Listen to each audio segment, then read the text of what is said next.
Hello everyone, hope you're all well. That's another working week finished. Got myself booked into some digs that I've stayed at before, but I'm staying in a different room. Yeah, it's a bit of a walk away, but I did stop off at the barber's, get the old beard trimmed before I got there, boy. It's just under 3 miles from site to the accommodation that I'd booked. So after finishing work and walking back, I was pretty shattered, mate. All I really wanted to do was get some grub, go to sleep, and yeah, get ready for the weekend. It is the weekend of the Euro 2024 final, which is Spain versus England. Missed that rain by about 5 minutes.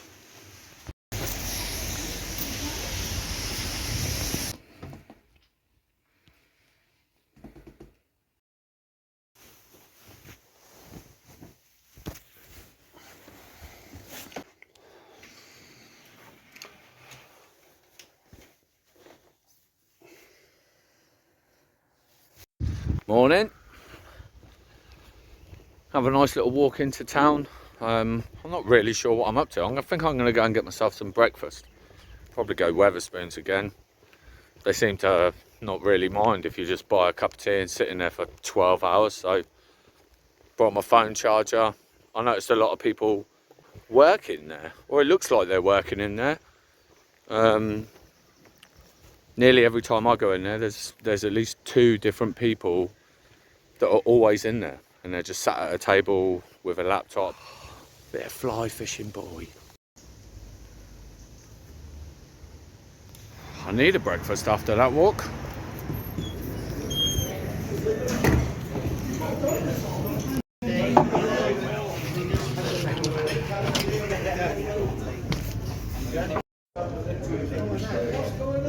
Start the timer.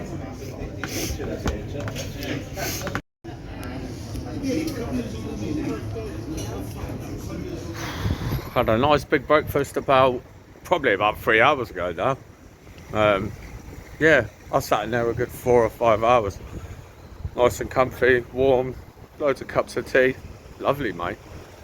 Let's do the whole car disaster story in one go, so we can all have a laugh at my misfortune. Somewhere around the beginning of June, my van was playing up, so I took it into the garage and they informed me that it needed a new prop shaft. They also informed me that there were no brand new VW prop shafts for my van in the country, so they would have to order one from Germany. After agreeing to getting them to order me one, or asking them politely to get them to order me one, after a few weeks went by, I thought maybe I should get myself some wheels. So I put the feelers out with a couple of friends. One of them got back to me and said that he knew of someone that was selling a cheap little Ford Focus that had 12 months MOT on it. My friend who told me about the car, about a year before, he'd actually owned the vehicle himself, and he sold it to the guy that I was going to be buying it from. My feet getting wet. Yeah, and he said that he'd never had any troubles with it. Yeah, it was a pretty sound motor. Yeah, and he'd sold it to this guy, and this guy basically just given it to his wife for her to drive while her car was in the garage. So I thought, yeah, sound. I'll have a bit of that. Some cheap wheels. So the next weekend, I travelled from Cardiff, where I'm working now, back to Norfolk to pick this car up. There was 12 months ticket on it. I'd heard it was a good car. When I had a look at it, it was very clean and tidy. So I just pretty much just turned up, gave the guy the money. Yeah, drove away. I was really impressed at how clean and tidy it was on the inside. It's a 2007 Ford Focus, and it was, yeah, looked quite nice. And it was nice to be driving a car again. I've driven my van for years now, and you know, you just get used to how sluggish it is. You get used to the much longer stopping distances, and it was quite fun. It was a fun little car to drive. Since I wasn't going to have my van for a little while, and since I was going to spend 700 quid on a car anyway, I thought that I would kill 2 birds with 1 stone. As I live in my van, I'll rip the seats out in the car and just turn it into a little temporary camper. I took the seats out and I started to build a little frame in preparation to sort of ply it out, stick a mattress in there and make myself comfortable, save some money on railway fare and digs at the weekends. Drove it from Norfolk back to Cardiff on the Monday morning, drove fine, drove to site, went to work all day, then drove to the digs, and that's where the car sat for the rest of the week, and I just jumped in the van with the boys on the way to work. It had occurred to me that it might affect my insurance having taken the seats out, so I called, who was I insured with? Give me a minute. Hastings. So I called Hastings and said I'd like to make an amendment to the policy and just let you know that that I've taken some seats out. And they said, well, we can't insure you to have less seats until you've changed it on the logbook. And at this time, I actually still had the logbook, or it was either still there, I'd filled it all out and I'd give it to my old dear and I'd asked her to post it for me next time she went into town. So I knew that that wasn't going to be happening anytime soon. So I said, okay, so where do we stand at the minute? And they said, well, at the minute, you're uninsured. I said, okay, no problem. I'll just put the seats back in. She said, hold there, I'll have to go and double check something. When she got back to me, the lady from Hastings, she informed me that I wasn't allowed to put the seats back in. They would only accept the seats has been gone back in if I took it to a Ford dealer and paid a Ford mechanic to put the 4 grub screws which hold each seat down and then get a receipt for it. So I cancelled my insurance with Hastings because that sounded like an absolute ball ache. And now my car's sitting there in a city, uninsured, on the road. So my next mission was to get it insured.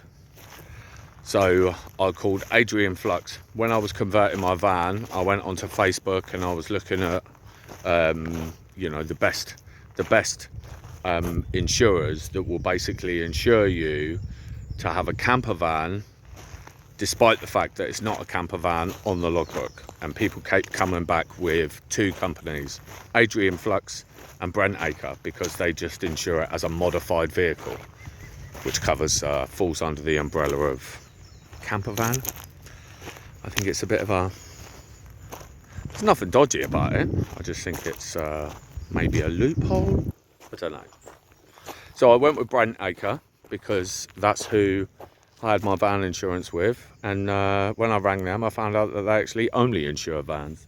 So then I went to Adrian Flux and I got insurance with them, and they were the only people that would insure me, and the insurance was £2,900 for the year, which I thought was absolutely mental,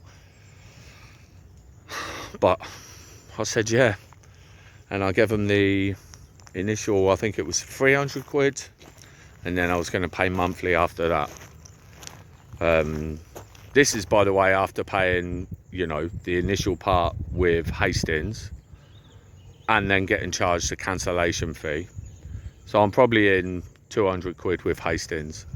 Now I'm in 300 quid with Adrian Flux, plus the 700 quid that I bought the car. So now we're up to 1,200 quid. I've owned the car a week, and this car was supposed to be a cheap runaround, but I thought, I'll commit to it. Then I started having plans of selling my van and maybe even taking the car. I was thinking, like, I'll take it abroad. It'll be cheaper, it'll be quicker to drive. Yeah, happy days.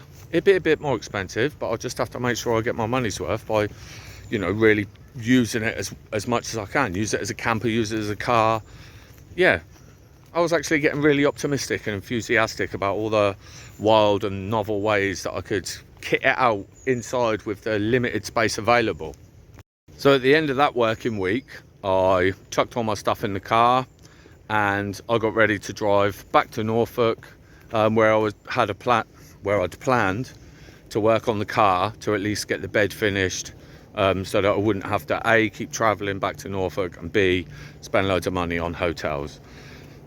And a few hours into my journey, just south of Coventry, I think, on the M6, the car broke down.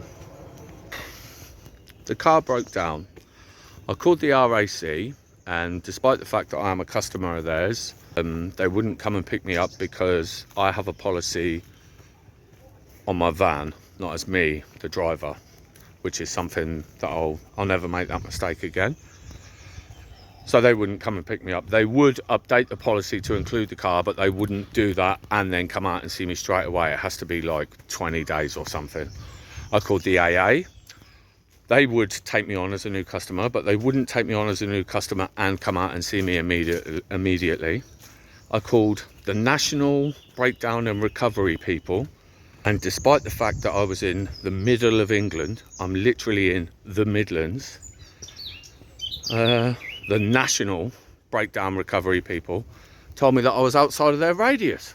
Yeah, and I say it like jokingly now with a smile on my face, but I'm a very sensitive person. I'm a very all or nothing person, and I struggle greatly to regulate my emotions, if you like. And I got so frustrated, I just sat there for, I know it sounds dramatic, but it's the truth. I sat there for about 2 hours trying to calm myself down because all I wanted to do was smash the car up. At one point I was looking for a lighter. I just thought, this car, I was just gonna set fire to the, leave it by the side of the road. Which would have been stupid, obviously. I was sat in the car for a couple of hours, and then I just thought, you know, I can't sleep in here all night. I felt at the time that I'd exhausted all of the resources that I had. I really didn't know what to do. So I just, put my kit on my back, carried what I could, and just set off walking up the M6 like a drongo. Feeling really, really sorry for myself. Walking up the M6 with my thumb out. Thankfully, someone pulled over after a while, see if I wanted a lift.